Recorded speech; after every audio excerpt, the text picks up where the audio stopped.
Facebook or on the website or something. So he's going to set this up. It is really an honor for me to introduce our speaker today, Robin Miller, who has gotten to be a friend in a very short time. And I'm just so impressed with this young woman and what life has dealt her and the way that she has moved beyond and is now shining. So things were dark for a long season of her life, but she stepped forth and is now shining. And that's the theme of our event today, is come and shine. And she's going to tell you a little bit about that, how we want you to shine, how we want you to impact others so that they can shine. And that's really a plan for all of our lives. God has a purpose for us to all shine. And so without anything more, I really want to introduce Robin Miller, who is an advocate and case manager and mentor for women that she works with at LifeWorks Northwest. And thank you so much. Thank you.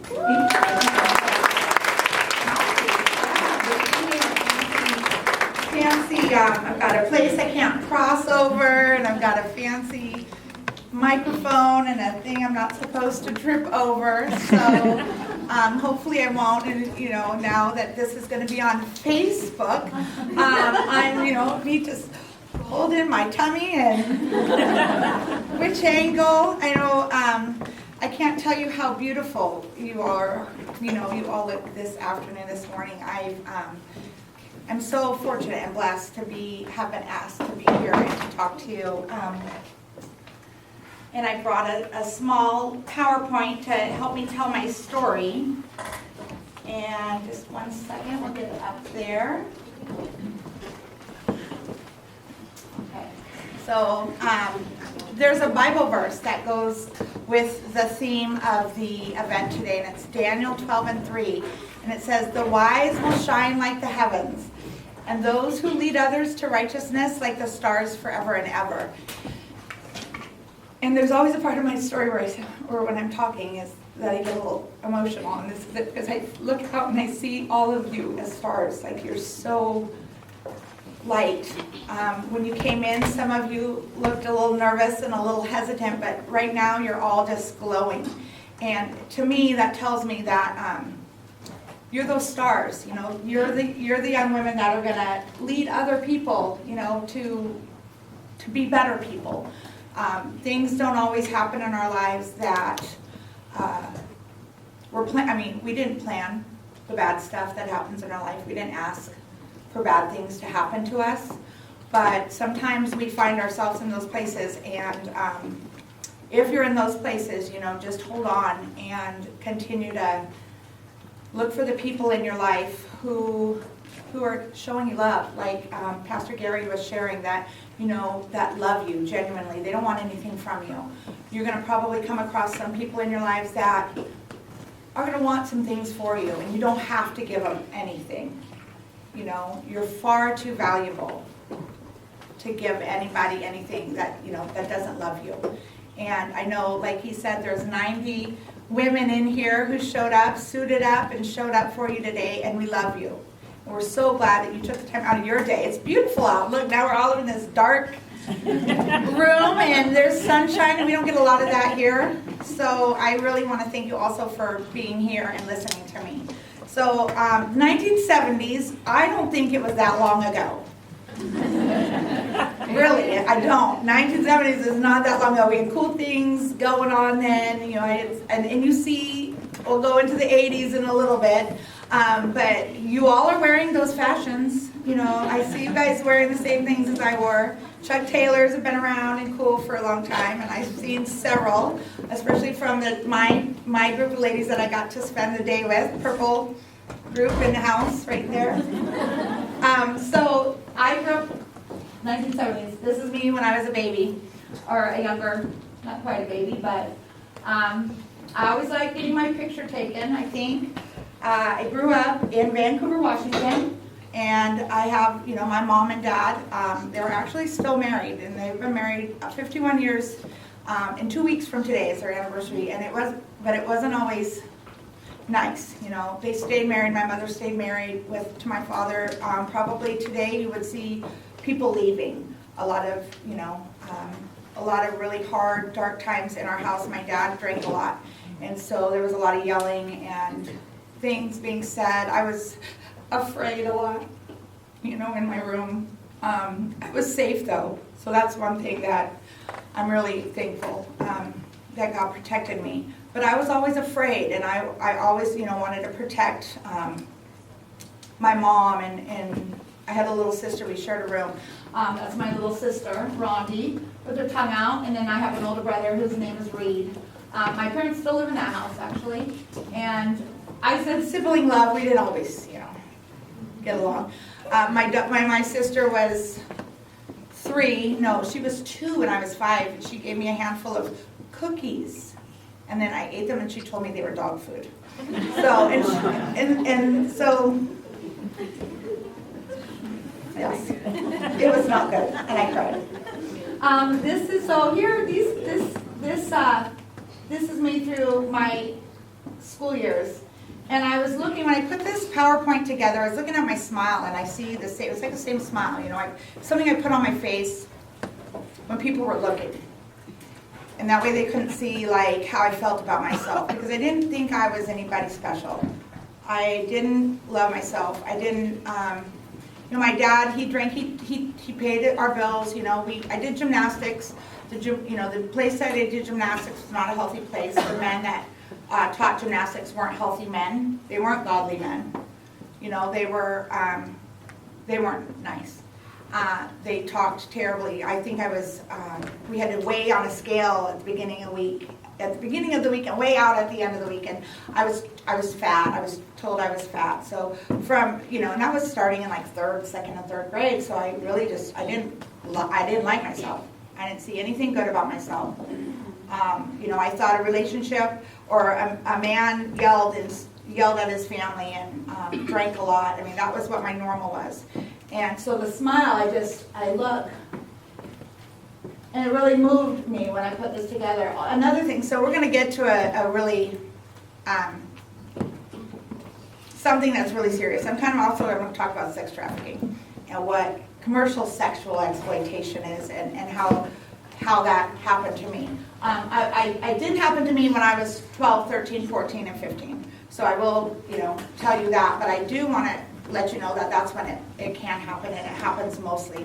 Like they say, I don't know if any of you are familiar with what this is, and I know that they're teaching it in some schools now and trying to help you prepare for if things like that happen, that you can be aware.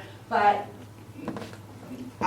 you are the lady, you're so valuable.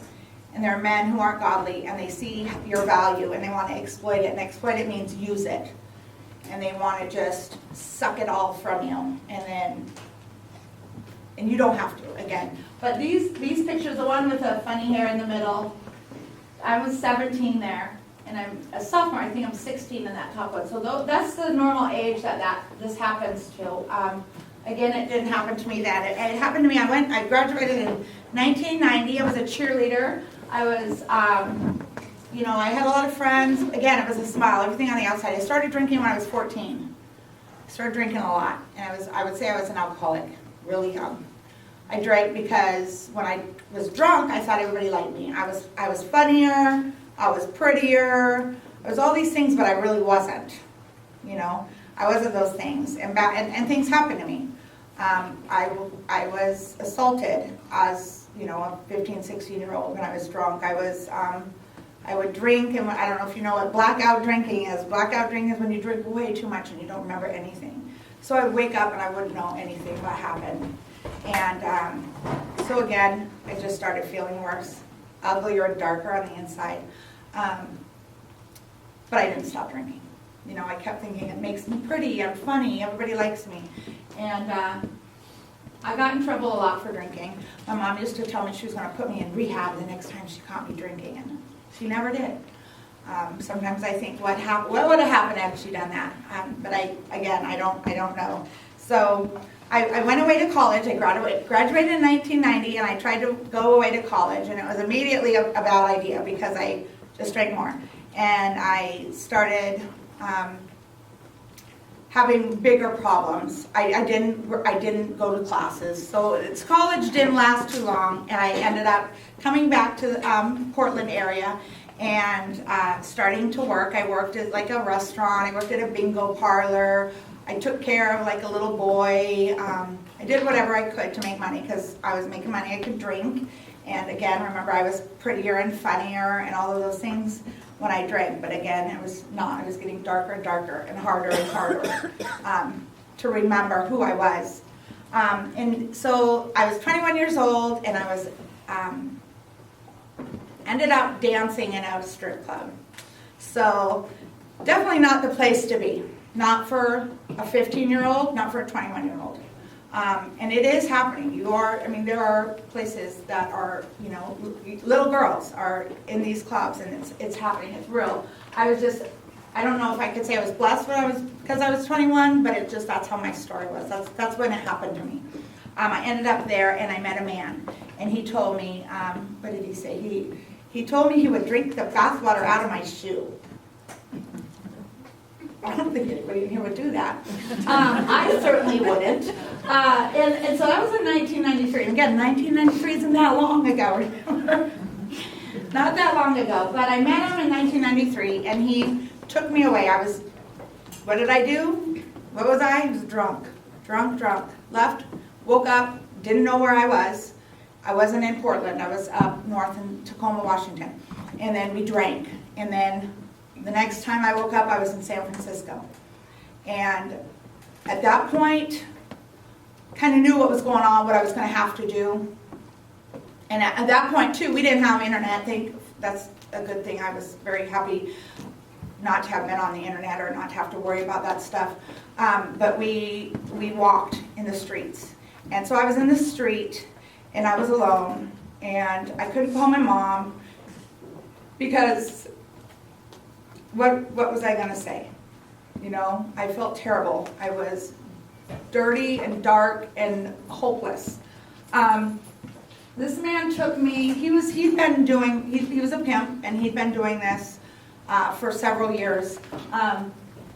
Ended up taking me several spots. You see up there, I have a list of places we went. San Francisco, Los Angeles, Honolulu, Vegas, Phoenix, Seattle, Tacoma, and Portland. I can tell you went to jail in every place except Portland and Las Vegas. I didn't go to jail in any of those cities. Linda pointed out when I shared my PowerPoint with her, the star, and it kind of fits into this presentation. That's my first mugshot. That's the first time I got arrested. I was 21 again, San Francisco, been there 2 weeks, and I went to jail. I got out and I went right back to him. Now, there's some other things that happened. I got pregnant. Probably got pregnant the first week or two I met him. And I ended up leaving him and going home because he didn't want me to have the baby. And I wanted to have my baby, so I left, and he called, and I went back because he told us we could be a family. He told me we could be a family. So I came back to him, and we weren't a family. We're not a family. My daughter is 22, and she's getting ready to finish college, so I'm really glad I made that decision to keep her. I had a son in this time, so from 1993 to 1999, 6 years, I had my oldest daughter, I have a 19-year-old son, and then I left him, the day I left him, I got pregnant with my youngest daughter, Joy, who's 16, and who I wish had been here today. But that was what I thought I was supposed to be. Remember, I'm thinking like my mom stayed with my dad, they were married, and she loved him, and despite that he abused her and he was, this alcoholic, she stayed. And so I thought in my head, that's what you're supposed to do. One thing my mom taught me about Jesus from a really little, since I was a little girl, so I prayed, but I still thought, oh, you have to stay with this man, you have to stay with this man. And I was exploited for 6 years. The day I left him, again, very cool to me, is that I can shut my eyes today and look up at this, like see the sky, and this sky was filled with stars. Countless numbers of stars. And I just reached my hands up to him. I said, please, please, I want to go home. I want to be with my kids. I want to be a mom. And the next day we were fighting. And the next day we were going to get married. We were going to go to Las Vegas, back to Las Vegas, and we were going to get married. And God heard my prayer because he did let that happen. You know, my mom wouldn't come and get me because she came and bailed me out of jail so many times through the 6 years that she understood that wasn't going to help. She did call some friends of mine who I'd met. I had done 3 months, I'd gone to a treatment center and met some ladies, and we were friends. We're still friends today. And they came up to Tacoma and picked me up, even though I told them not to come. I said, don't come. I'm not coming. Don't come. And they came. So the next day I left after I said that prayer, and I went home. And God just started his work in me. He hasn't stopped. He's not done.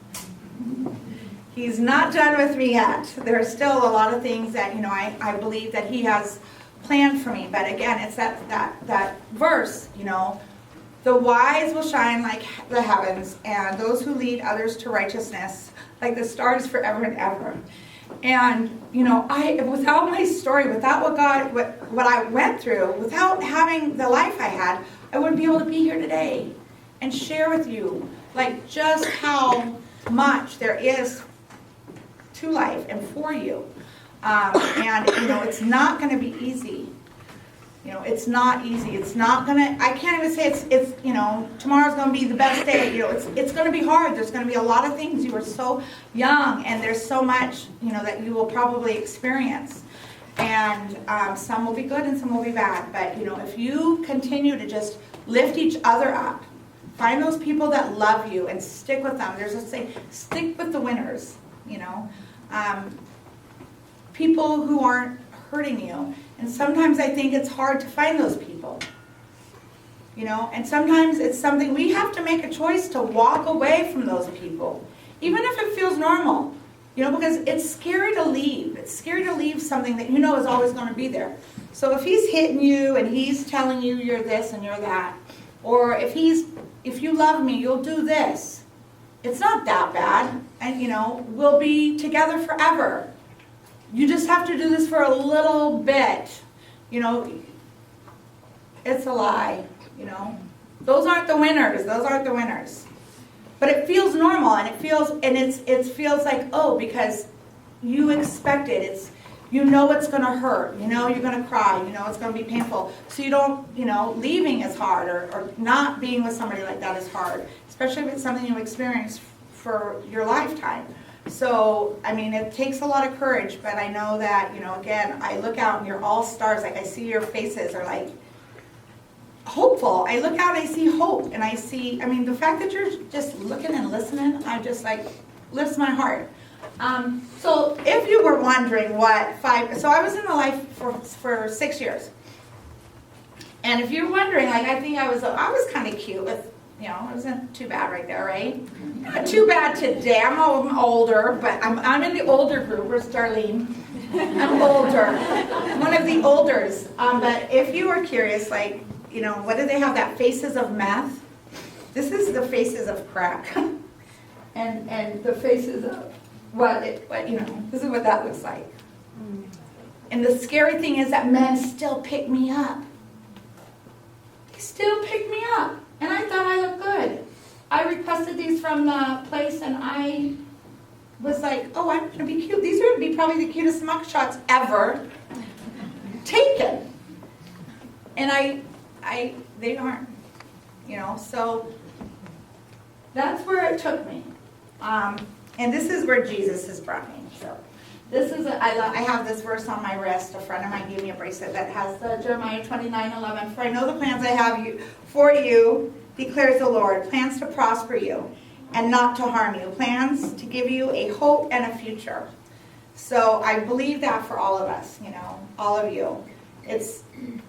There's hope and a future, and I'm just so thankful. You all look amazing. I'm jealous of your young feet. Walking around those shoes, I would be crying. I would have an arthritic toe and enjoy them while they're young. Don't abuse them. I can't wait. I know my table still gets to go to the hair, and I'm excited to see what happens at the end of the day. I hope you guys have a nice time. I think I've spoken my time, if not over. Did I? No, you're great. We have a few minutes. If you have any questions for Robin, please go ahead and ask them. She has agreed that she'd be happy to answer your questions. And if you don't want to ask questions to Arlene, Phil, but if you don't want to, I think Linda's going to set me up somewhere and she'll tell you where. Arlene? So what do you do after you got out of the life, and what do you do now? Oh. I come and do as much of this as I can. So my job it's the best job I've ever had in my life. They say, you'll hear this maybe sometime, they tell you if you do what you love, you will never work a day in your life. And sometimes I get my paycheck, I feel like I'm not working today, but that's not what makes me happy today. Like all the money that I made, like I just went right, I didn't have it, I don't have anything. The money doesn't make me happy. And I have everything I need. Today I work with women who are in the life or coming out of the life. The women are 18 and older. We have ladies who've been in the life for 30 years in our program.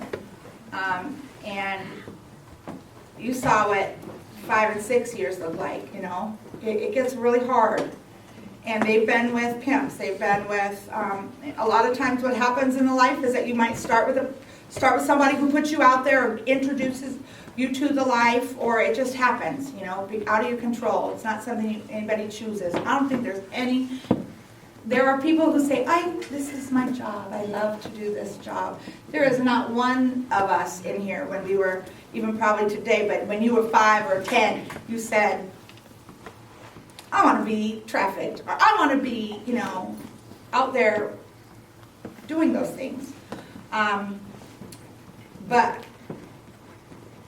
that's what I do. I help women kind of steer clear. Some of them have been arrested and they have to come to our program. And some of them come because they're ready to be done.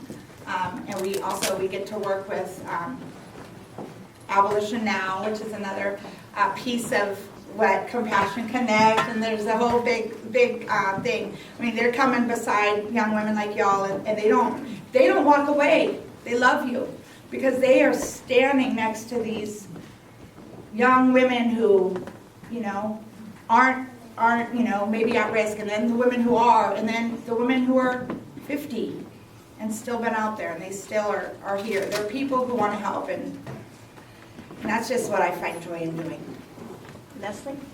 It sounds like your dad didn't physically abuse you. Do you think that the verbal abuse, if you got verbal abuse from him, do you think that's what bridged you over to Mr. Close Enough that put you out there on the market?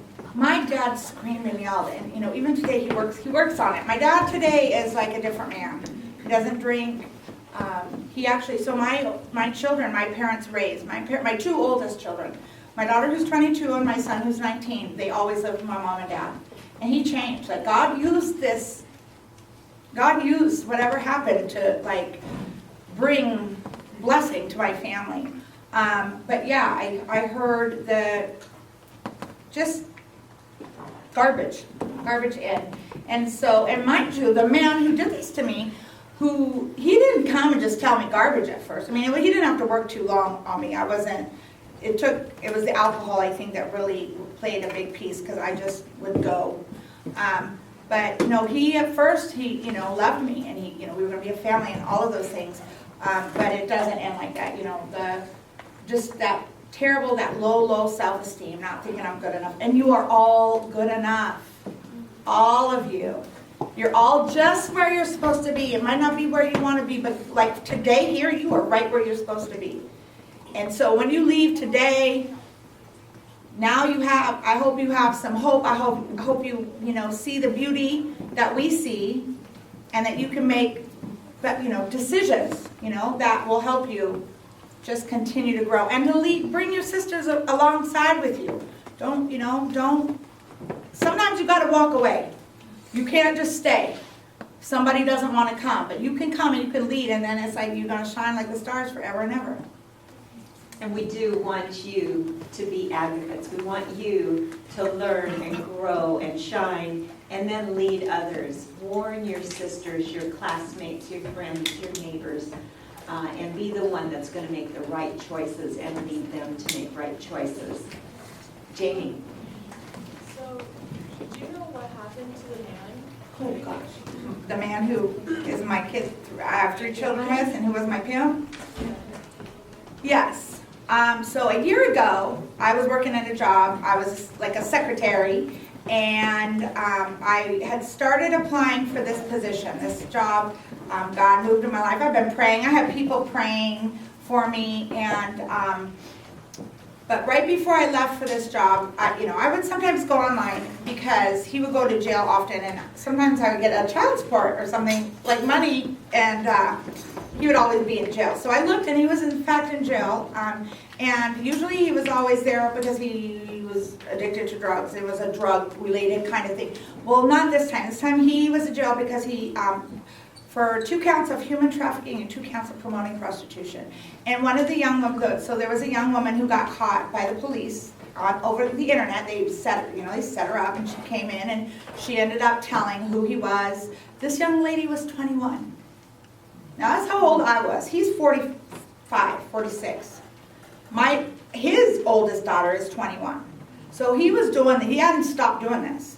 And then he had another lady who was 30 or something, in her 30s, and so he got in trouble. And now he's actually, the trial is supposed to start May 4th, so you pray people, pray, because I'm going to be actually telling, going there to the court and sharing whatever they ask.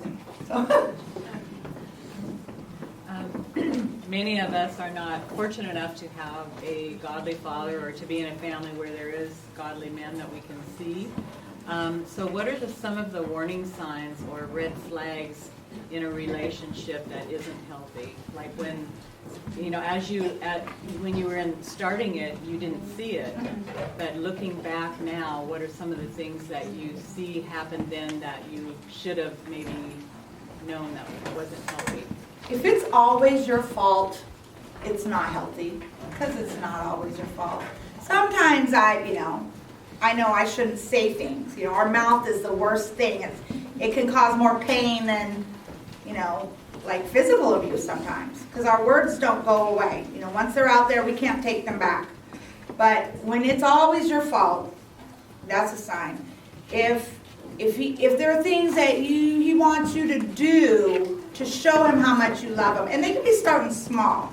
Like, it doesn't have to be, if you love me, you'll take your clothes off and, go out there. That doesn't have to be it. It'll be, if you love me, you'll tell your mom and dad to, or you'll tell your teacher to whatever. Your teacher's, if you know in your heart the people, I think like if somebody has a good intention or a bad intention, I think you all can feel that. And so if somebody's telling you, those people that you really trust and have shown you over and over to be people who care and always there for you, and somebody's telling you they're not, they don't care, they don't see you, they think you're just this little kid and you're not a little kid, well, that's another sign. Yeah, there's a lot of, we can talk if you have questions. The area, unless there's any other burning questions, Robin has... Angie. Okay. Robin has agreed to take questions. Did you know? I wanted to give you a hug. Oh. Angie? Oh wait, I got my section. You gotta be, don't look at the camera. You gotta be on my Robin has agreed to, we have a room and we'll take you back there, a quiet conference room, where if you just want to ask her some questions and just have some conversation about this subject, anything more that you would like to discuss or hear, we'll take you back there right now. And everyone else, we are having some wonderful Italian ice and brownies and dessert that we serve. And then also, you can continue going to your stations.